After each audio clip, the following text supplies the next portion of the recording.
Rikthehemi në studio për të folur sa i përket kësaj plage të shoqërisë shqiptare për vrasjet e grave për gjatë vitit 2024. Do të diskutojmë mbi këtë temë me kolegun Sokol Bregu. Sokol, kënaqësi që të kam studio. Faleminderit për ftesën. Sokol, duke ju referuar edhe statistikave që i ndoqëm edhe tek materiali edhe nga ngjarjet që ju i keni ndjekur me shumë vëmendje, si është raporti i ngjarjeve të fundit në krahasim me vitet e shkuara? Po kishim një situatë më të rënduar vitin e shkuar. Mirë po kishim dhe një zhvillim i cili është një hap përpara. Shumë i madh, ligjor dhe do të thoja unë që do t'i jepte Shqipërisë një frenim në këtë drejtim dhe që po i referohem çështjeve të shkaktimit vetvrasjeve, të cilët ne nuk e kemi patur më parë.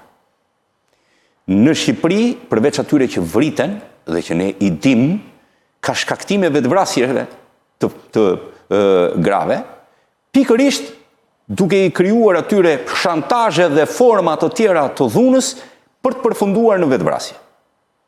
Dhe u ngritën akuza për herë të parë. Dhe tani kemi shumë persona në burg, të cilët nuk e kanë vrarë bashkëshorten e tyre, por e kanë shtyrë në vetvrasje.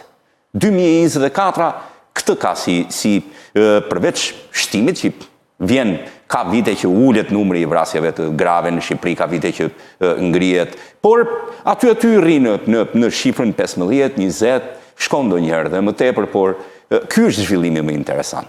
E mos harrojmë që afërsisht 120 gra vetvritën në vit në Shqipëri. Prokuroria e policia nuk ka patur ndonjëherë, nuk i ka hedhur kurrë syt për të parë nëse ka ndonjë shkaktim vetvrasje aty apo jo. I kanë mbyllur, nëse nuk flet opinionin publik, gjithçka nisi nga gruaja që humbi jetën në Durrës, e që ne mendonim që ishte për një foto në TikTok e tjera në rrjetet sociale, ishte dhe ajo arsyeja, por aty kuptuam së shumti që gjithçka lidhej me dhunën që i kishte ushtruar bashkëshorti i tij, bashkëshorti i saj, dhunë fizike, dhunë psikologjike, derisa ajo në fund vendosi të japë fund jetës. E pastaj erdhi një zhvillim tjetër interesant, një vajzë e re që vrau veten për shkak se shantazhoi nga një i ashtu quajtur tiktoker, sepse foton e saj që dispononte, një foto e cila kishte nudizëm brenda, ja dërgonte çdo kujt që ta shantazhonin vajzën për të kryer marrëdhënie seksuale. Në momente të tilla depresioni ajo vrau vetën. Edhe ai është në burg. E pastaj vim tek tragjedia e madhe në Shkodër me 3 fëmijë. Edhe bashkëshorti i saj është për shkaktim të vetvrasjes. Pra ne i rritëm numrat sepse rritëm qasjen e hetimeve ndaj feminicidit në Shqipëri. E ky është tërësisht shumë shqetësues në formën se si ndodh në Shqipëri. Nëse ti nuk e vret me një armë, e ke vrarë me anë të dhunës që ushtron, me anë të fjalëve e me anë të asaj jete që mund t'ja u bësh të pamundur të jetojnë të qetë. A mundet policia t'i parandaloj këto ngjarje? T'i parandaloj jo, por t'i jetoj më mirë po. Pse nuk i parandalon do? Po nuk i parandalon do, të vinë për shumë arsye në Shqipëri.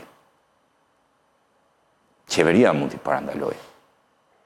Me një nivel 93% në varfëri në këtë vend, nuk mund të parandaloj policia.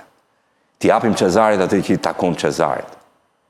Nuk mund t'ja lënë. Si që e cituat, kemi disa dënime me burg për akuzën e shkaktimit të vetvrasjes. Çfarë do thotë kjo për zbatimin e ligjit penal sa i përket krimeve në familje? A thash që mos përsërisë veten zhvillimi më i madh që mund kishte ndodhur. Shpeshherë kam bërtitur vite më përpara që si ka mundësi nuk merret. Sot janë trembur të gjithë se mos shkojnë në burg në këtë lloj forme. Janë tërhequr disi nga shantazhet dhe nga format e tjera të dhunës fizike dhe psikologjike.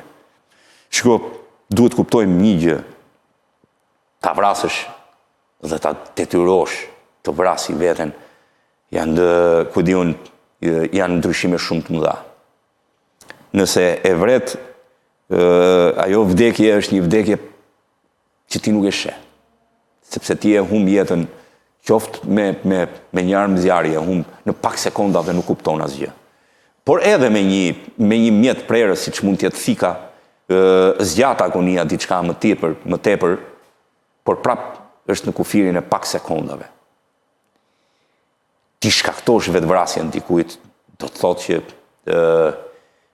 ke kryer një ndër krimet më të tmerrshme që mund të parashikohet nga kodi penal. Dhe ti çdo të thotë se sa shumë e ke detyruar, e ke dhunuar, e ke shkatruar, e ke vënë në ankth, e ke vënë për shumë kohë me radhë, asa do dëshiron dhe gjithkohon që më mirë ta kishe vrarë, se sa ti shkaktoje aq shumë dhimbje dhe aq shumë depresion në jetën e saj. Edhe pastaj, ajo e bën një gjë të tillë vetë. Është një sa do të flasësh gjithmonë, unë nuk rreshtem që edhe në pjesën e emisioneve të mia të flas për dhunën ndaj grave, të marr raste, edhe duke ditur që kur zgjedh këtë temë, shikueshmëria ime do të jetë në zero, sepse kurkush nuk e ka vëmendjen në këto raste. Vetë opinioni publik nuk shqetësohet fare për këtë. Në të dyja rastet. Mendoj që shikuesit meshkuj thonë që një burr duhet ta godasi, duhet t'i krijojë edhe presion, e një grua nuk do të shohë histori të tilla sepse i kujtohet mbase ajo që mund të ketë kaluar. Marrim një rast, një kazus faktikisht. Ju përmend feminicidin, ka debatet forta në Itali apo në vende të tjera për këtë. Në pjesën më të madhe në Shqipëri nuk është feminicid, por ka filluar të kuptohet që ka feminicid. E qartë, ka debate. Unë mendoj që pjesa më e madhe vjen totalisht prej krizave të thella ekonomike në të cilat... Te kriza ekonomike, po marrim një kazus, kemi një rast tradhtie në çift, burri bën presion ndaj gruas, fatkeqësisht mund të kemi shkaktimin e vetvrasjes. Si provohet faktikisht që u shkaktua vetvrasja? Është një krizë në çift, ky problemi ekonomik që ju thatë, një tradhti që ndodh, një konflikt në çift, tani si mund të shkojmë për ta cilësuar më pas shkaktim vetvrasje? Provat janë thjeshta, provat duhet jenë shkencore, provat duhet jenë komunikime telefonike. E nëse nuk janë komunikimet telefonike, nuk ngrihet akuza.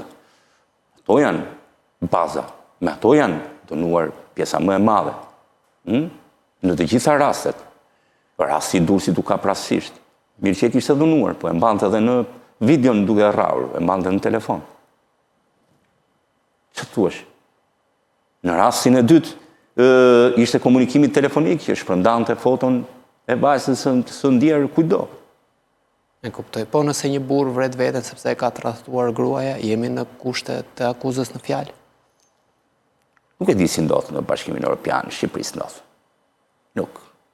Nuk janë nga ata burrat shqiptarë do vinin te kjo pika. Nuk e kanë një tani nuk duhet i përgjithsoj të gjithë. Por nëse do t'i referoheshim në nuk ka këtu historime. Biles, do më thënë, habitem që ka ndonjë që vazhdon ta quaj djalin Romeo, se është dukur dhe si fjali, si emërtim, do më thënë, Romeo. Ka Romeo në një vend të vrasht si Shqipëria, në një vend me probleme shumë të mëdha ekonomike, probleme emocionale, probleme të dijes, probleme të dhunës në cilët për rritën, nuk mund gjesh dot Romeo. Do përdorja ndonjë batut tjetër për ta, është dramatizuar, por po e lë me kaq dhe më lejoj që t'i uroj të gjitha gratë në këtë vend për ditën e tyre që kanë sot. Gjithë stafi më të nësiuron në këtë datë. 8 marsin do t'jetë një... Unë shpresoj që zhvillimi i vi i Shqipërisë dhe të kemi një mënyrë më ndryshe, një qasje më ndryshe, një trajtim më ndryshe të gruas. Ne i kemi dhënë çdo gjë në parime, në parlamentit i kemi dhënë 1/3 me detyrim, administratës i kemi dhënë, qeverisë i kemi dhënë shumë. Mirë, po në ndonjë rast duket që kjo nuk bën sens. Jo se ato gra që drejtojnë në këtë vend gjithmonë nuk japi një shembull të jashtëzakonshëm për të ndryshuar këtë botë, por këtë shoqëri, por nuk japin asnjë impakt mbi mënyrën e ngritjes në një ndryshim për t'i dhënë femrave një pavarësi më të madhe. Dhe më lejo të them që çfarë është një femër të cilën nuk mund ta dhunojë askush. Një femër e cila ka një pavarësi ekonomike. Nëse ajo ka pavarësinë ekonomike, ti nuk i vjen dot, biles dhunon ajo të tjerët. Ato që s'kan pavarësi ekonomike, ato janë të dhunuarat. Ato janë në pikën që buri i trajton si një pronë. Gjithë shqiptarët e trajtojnë kështu, por në momentin që s'ka as pavarësi ekonomike, aty pasaj e ka humbur çdo gjë dhe është pjesë, është gjithmonë objektiv i dhunës së kujdo. Po flas për përgjithësinë. E kuptoj. Dhe unë shpresoj që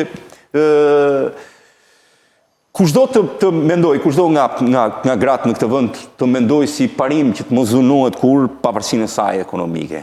Një shkollim të mirë, një pag të mirë, kjo do t'i jepte atyre pavarësinë dhe të drejtat. Mirë, fatkeqësisht nuk ja jep dot kjo qeveri, u jep në një vend pune, po e qartë sa unë të falenderoj që të kisha në studio.